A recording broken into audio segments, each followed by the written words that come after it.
সকাল সকাল চলে আসলাম গাছ থেকে কাঁঠাল পারবো, কাঁঠালে তরকারি রান্না করবো আজকে। চলে গেছে কাঁঠাল পারি, কাঁচি দিয়ে কাটবো।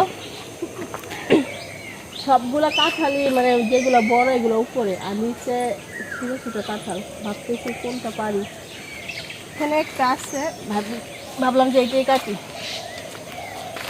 কাঁঠাল চলেন কেটে নেই, আর কাঁঠালের রেসিপিটা পুরোটা শেয়ার করবো আপনাদের সাথে। বাড়িতে আসার পর থেকে ছোটো বোনেরা ভাই বোনেরা বলতেছে কাঁঠাল রান্না করে খাওয়ার জন্য। কারণ আমরা তো বিয়ে মোটামুটি অনেকে চলে আসছি, একটা হাতে হবে না। প্রচুর আঠায় আমার হাত ধরে গেছে। না বন্ধ না,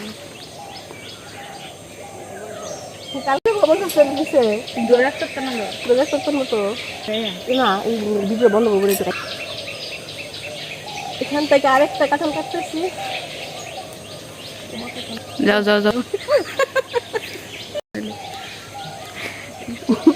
একটা জিনিসই ভয় লাগে, আঠাটা। এখন এটা কাটতে গেলেও হাত একদম বড় যাবে। আর এখন কিন্তু সকাল 6টা বাজে।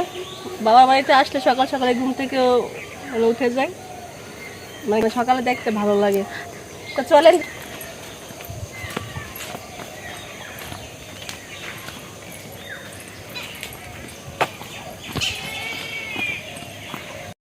কাঁঠাল খাবো। কাঁঠালের মধ্যে আগে দেওয়ার মধ্যে তেলটা মাখিয়ে নিব, হাতে মাখিয়ে নিব।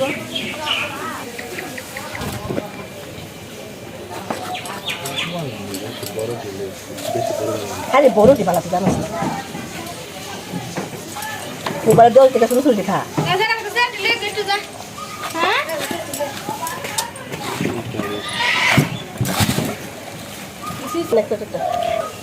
কি আঠা, এই আটা যেটা হাতে লাগে তেল দিয়ে ছাড়াতে হবে।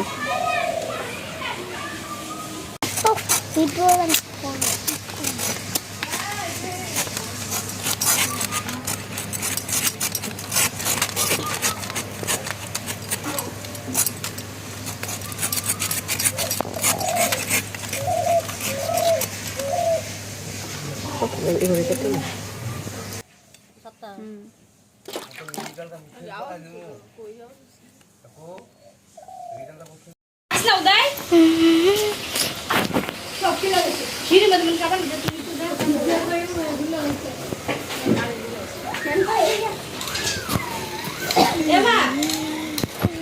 আমরা সব বোনেরা যখন একসাথে হই, সব বোনেরা একসাথে হয়েছি, বিয়ের নাইডি সবাই চলে আসছে। তো এখন আমরা চলে যাচ্ছি আমাদের পাশে গ্রামে, মানে একটা মার্কেট আছে বাঙ্গরা, মানে এখান থেকে আমরা মার্কেটে করি। তো আমাদের কিছু দরকারি জিনিস আছে, ওইগুলো নিতে যাচ্ছি। তো সব বোনের একসাথে রেডি হয়ে চলে গেলাম। আমি তো অবশ্য রেডি হয়নি, আমি কালকে যেই জামা পরে নিয়েছিলাম এই জামা পরে চলে গেছি, কারণ যা গরম। বাঙ্গরা থেকে এসে তারপর স্নান করবো।